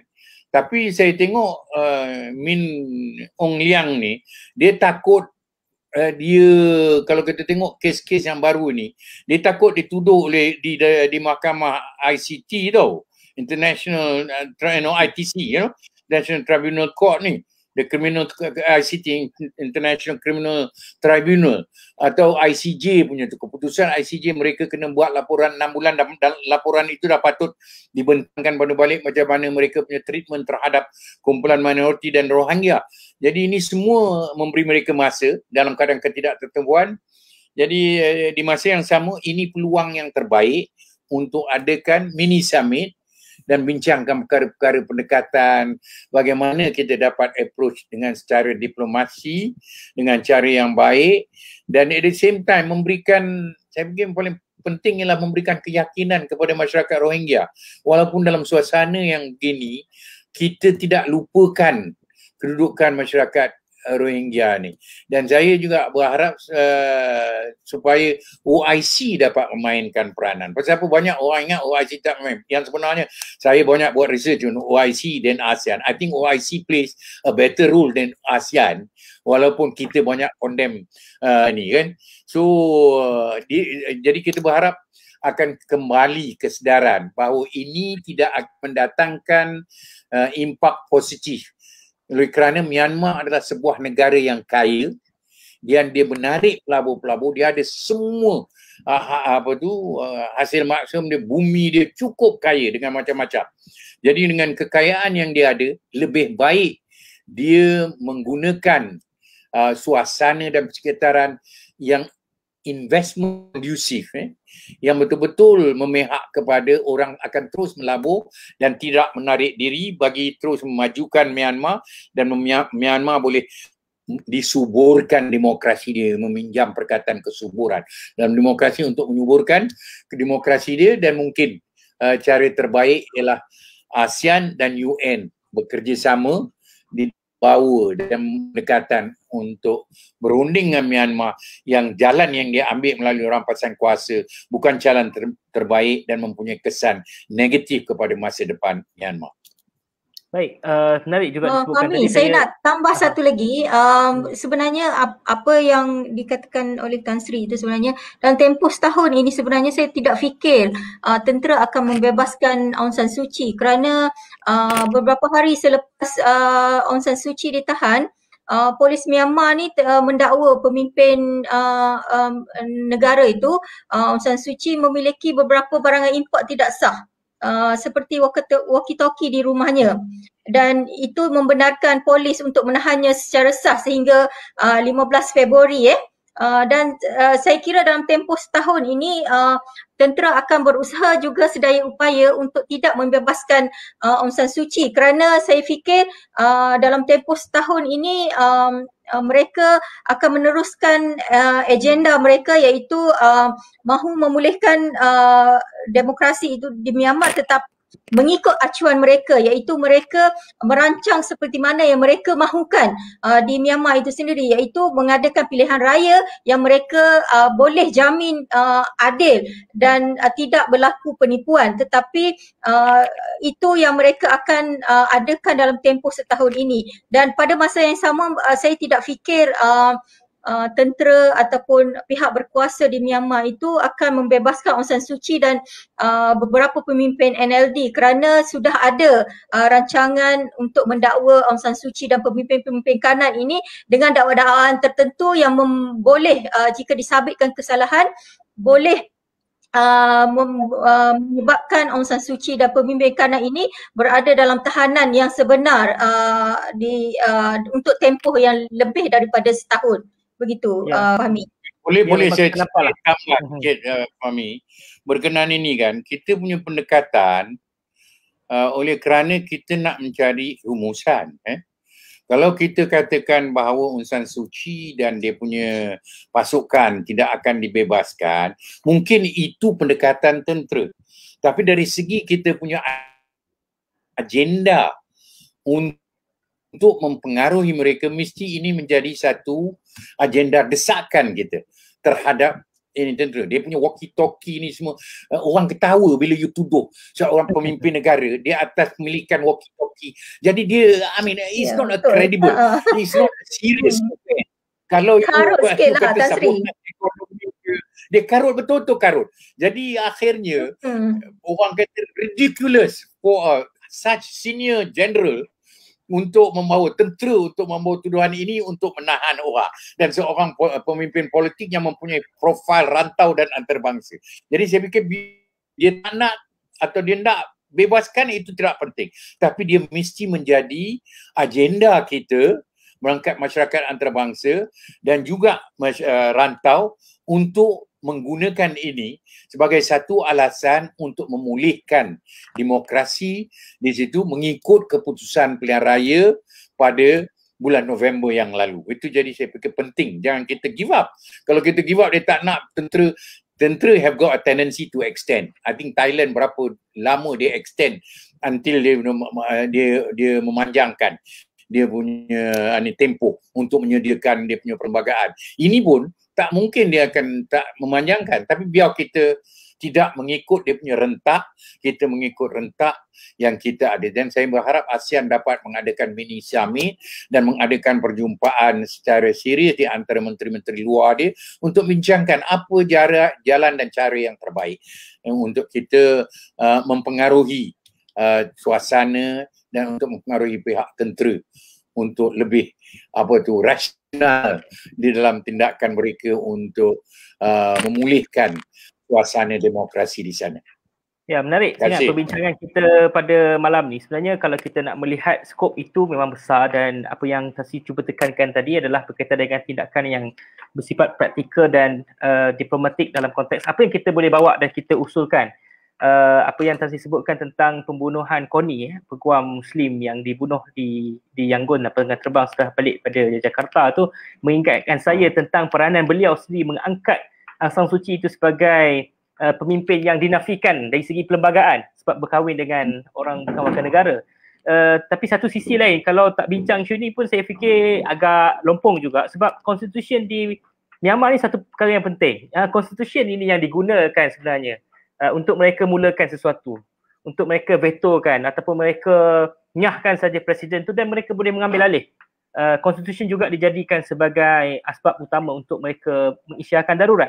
Jadi bagaimana sisi ni, kalau mungkin Dr. ataupun Tan Sri ingin komen, melihat kepada peranan perlembagaan Myanmar itu sendiri, yang kalau kita cakap tentang pembebasan tu satu, tapi kalau Constitution 2008 tu tidak dipenda ataupun tidak ada satu pindaan khusus ataupun ada satu usul baru untuk kita angkat, kita kata usulkan perlembagaan, saya rasa isu ni juga akan pergi balik pada perkara yang sama. Dia macam ni, daripada perbincangan saya masa zaman Tam Shwi dan zaman Suharto dulu kan, dia Myanmar ni dia memang hendak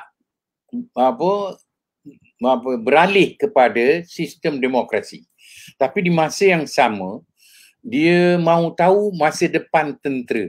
Adakah tindakan, pasal banyak banyak dia punya iktibar yang mereka lihat, bila civilian ambil alih, mereka terus mengambil tindakan kepada pemimpin-pemimpin tentera dan mereka berdepan dengan berbagai masalah. Sebab itu mereka punya drafting, dia punya bila mereka membuat perlembagaan tu, dia ini adalah satu perlembagaan yang seharusnya menjadi satu perlembagaan evolusi.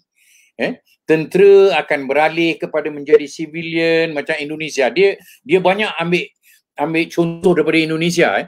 Bagaimana Indonesia beralih daripada sistem ketenteraan, daripada penguasaan tentera, lepas tu dia pergi pada demokrasi. Bagaimana orang-orang general menjadi orang sivil, menjadi peniaga, menjadi orang yang pengaruh dan dapat menguasai politik. Itu yang mempengaruhi mereka. Jadi oleh itu saya fikir ini sekarang mesti ada perlembagaan tu tak usah kita kuatir. Yang paling penting is selagi mereka tidak berasa selesa dan mereka tidak yakin bahawa mereka akan mempunyai ruang bila demokrasi sebenarnya, demokrasi yang dapat disuburkan di Myanmar dapat diadakan, mereka mesti merasakan bahawa mereka tidak akan diambil tindakan.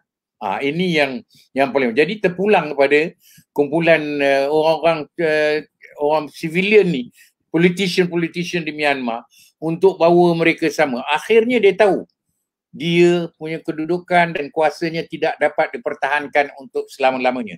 Sebab itu bila saya mula-mula bincang dengan mereka kata mereka suka melihat pada contoh yang ada yang ditunjukkan oleh Indonesia, dan contoh ini berkesan di Indonesia, dan mereka yang sebenarnya banyak bengkel-bengkel demokrasi, banyak workshop untuk beralih kepada demokrasi. Indonesia adakan dengan pihak Myanmar untuk menunjukkan pendekatan-pendekatan yang diambil oleh Indonesia. Buat masa ni masih ada kecemburuan, masih ada ketidakpercayaan.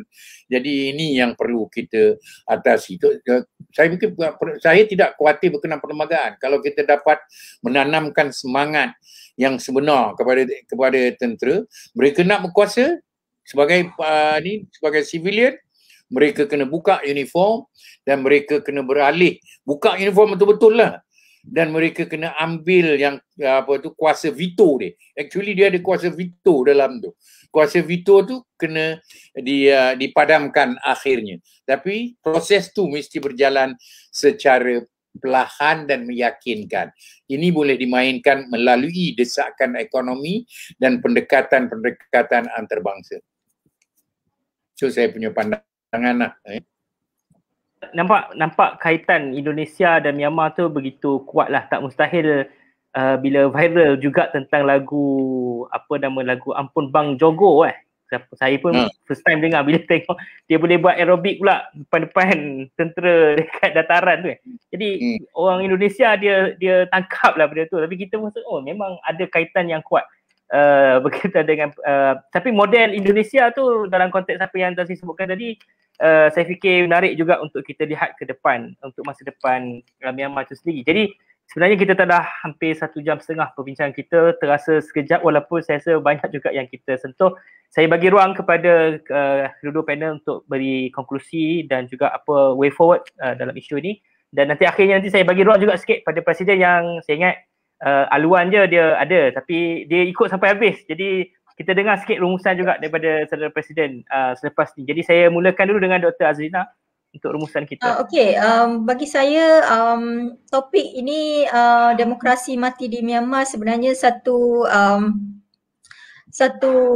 topik yang memang boleh dipanjangkan lagi di forum-forum yang akan datang, kerana apa yang perlu adalah kita jangan give up kepada apa yang berlaku di Myanmar itu sendiri, walaupun seperti mana yang Tan Sri katakan tadi bahawa perlembagaan itu tidak boleh diambil kira dalam memujuk ataupun mengembalikan Myanmar itu kembali kepada demokrasi itu sendiri, tetapi apa yang perlu adalah ASEAN itu sendiri perlu terus tidak boleh berdiam diri, tetapi perlu teruskan diplomasi ataupun perlu teruskan semangat dalam ASEAN itu sendiri tanpa mencampuri urusan dalaman negara anggota untuk memastikan apa yang berlaku di Myanmar itu tidak memberi kesan buruk kepada rakyat Myanmar itu sendiri, dan juga tidak memberi ataupun memberi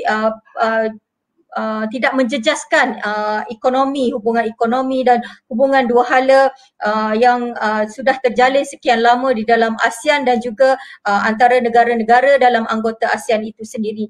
Dan sebenarnya perlu ada rundingan ataupun diplomasi yang berterusan dan juga desakan-desakan masyarakat antarabangsa untuk memastikan apa yang berlaku di Myanmar sekarang, Myanmar itu berubah kepada demokrasi acuan Myanmar itu sendiri, bukan demokrasi acuan sebagaimana yang dimahukan oleh masyarakat antarabangsa, negara barat ataupun China atau kuasa Rusia dan sebagainya, tetapi demokrasi atas acuan di negara Myanmar itu sendiri, kerana pada akhirnya rakyat Myanmar itu sendiri yang menikmati jika demokrasi itu subur, demokrasi itu hidup kembali di Myanmar, maka rakyat Myanmar itu sendiri yang menikmati kemajuan ekonomi dan juga kemakmuran negara itu sendiri, dan juga negara anggota ASEAN itu sendiri. Apabila negara anggota ASEAN yang lain makmur, kita juga negara anggota ASEAN rakan dalam ASEAN itu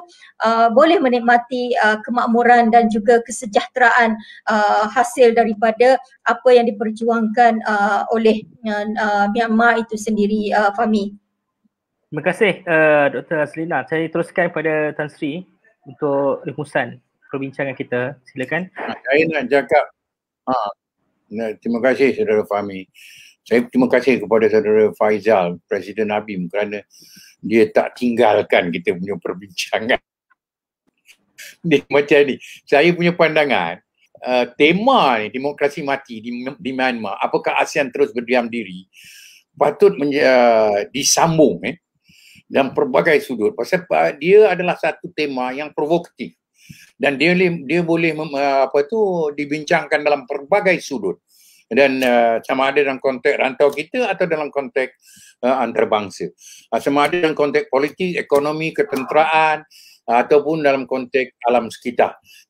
Ini adalah satu topik yang amat baik. Saya Myanmar untuk saya adalah yang penting sekali lah. Saya punya kata-kata terakhir selaku orang macam terlibat banyak dengan orang Rohingya. Saya harap mereka tidak akan dalam proses kelang kabut ni, kemelut ni, mereka tidak akan melakukan kezaliman terhadap orang-orang Rohingya. Mereka tidak akan meneruskan jenayah-jenayah mereka atau abuse of human rights violation atau penentangan terhadap ataupun untuk melakukan perkara-perkara yang bertentangan dengan hak asasi manusia dan hak masyarakat Rohingya dan kumpulan-kumpulan minoriti. Pasal kita ada Rakhine ni, kita nak melihat Arakan atau Rakhine dapat diselesaikan. Oleh itu saya berharap negara-negara ASEAN akan tidak berputus asa, akan masukkan isu Myanmar ini dalam agenda mereka. Yang menjadi masalah bila kita tak ada dalam agenda isu perbincangan konflik, isu konflik dalaman, isu konflik. Kita jangan lupa bahawa apa yang terjadi di Myanmar boleh mempunyai kesan limpahan. Boleh akan menyebabkan kalau keadaan ini menjadi lebih rumit lagi, akan ada refugee. Kesan limpahan refugee datang ke kita punya tempat. Malaysia adalah salah satu buah negara yang paling popular. Dia masuk Thailand, lepas tu Thailand buka, masuk kat kita dan kita akan berdepan dengan berbagai masalah. Jadi tidak ada masa untuk kita berpeluk tubuh mengatakan ini bukan persoalan kita, bukan persoalan ASEAN. Dia adalah persoalan kita dan persoalan ASEAN.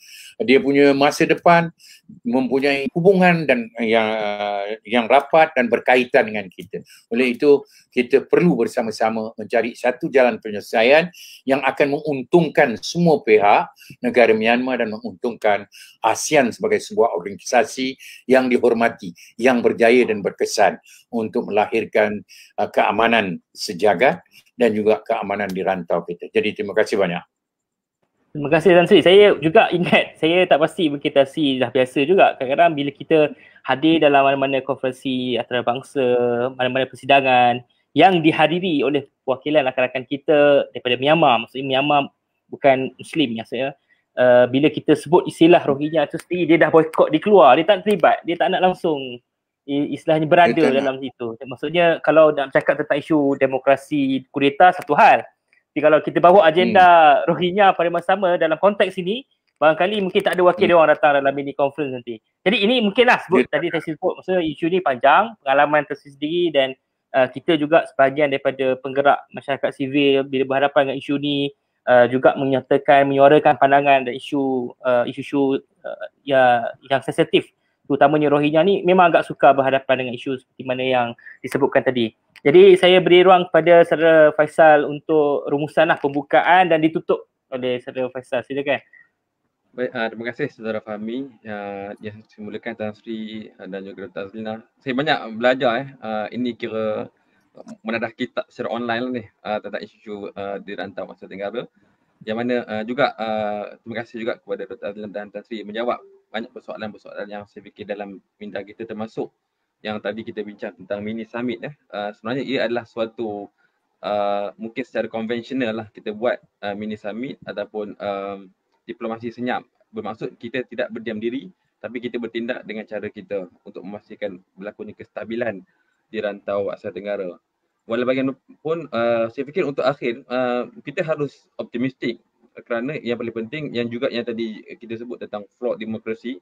Memang Asia Tenggara ni banyak dalam kajian-kajian orientalis ataupun kajian-kajian democratic institution international disebut tentang flawed demokrasi, kerana antaranya kerana kita hanya meletakkan election itu sebagai yardstick. The ultimate yardstick of demokrasi ini hanya election. Sedangkan demokrasi ini di dunia luar kita sebut tentang participatory demokrasi. Dia bukan hanya casting vote tapi dia lebih daripada itu. Institutional demokrasi, separation of power dan banyak lagi lah disebut tentang kuliah demokrasi ini. Tapi Asia Tenggara ni kita hanya melihat asalkan ada undi maka cukuplah. Dia macam negara di Mesir lah. Asalkan ada undi dikira demokrasi. Walaupun 90% diktator tu menang vote popular dan sebagainya. Yang kita boleh tengok pelbagai keraguan lah dalam konteks pelaksanaan. Dan kita optimistik kerana saya tertarik dalam satu tulisan oleh Henry Clifton. Dia disebut tentang 3 democratic milestone di ASEAN yang sebenarnya dia akan menjadi pengulangan sejarah, iaitu yang pertama People Power Revolution 1986 menjatuhkan Presiden Marcos. Jadi itu adalah merupakan satu batu loncatan kepada demokrasi di Asia Tenggara. Yang kedua, reformasi Indonesia sehingga menyebabkan Soeharto meletakkan jawatan. Dan yang ketiga, tahun 2015 Aung San Suu Kyi memenangi overwhelming victory lah melalui parti NLD.